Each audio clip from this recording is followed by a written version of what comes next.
கிராமப்புறங்களில் வசிக்கும் ஏழை எளிய ஓபிசி மாணவ மாணவிகள் தங்களின் உயர்கல்வி கனவுகளை பாதியிலேயே கைவிட்டுவிடக் கூடாது என்பதில் மத்திய அரசு மிக உறுதியாக உள்ளது.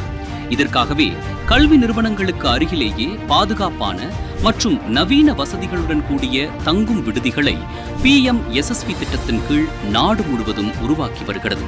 குடும்ப ஆண்டு வருமானம் 2.50 லட்சத்திற்குள் இருக்கும் பிற்படுத்தப்பட்ட மாணவர்களின் கல்வி நலனை மனதில் கொண்டு மத்திய மாநில அரசுகளின் கூட்டு நிதி பகிர்வுடன் இந்த உள்கட்டமைப்புகள் மிக வேகமாக தயாராகி வருகின்றன.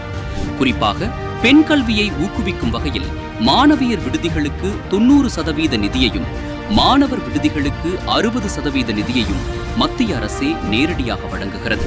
தடைகளை தகர்த்து ஏழை மாணவர்களின் கல்விக்கு என்றும் முன்னுரிமை தரும் நமது NTA அரசுக்கு பாராட்டுகள்.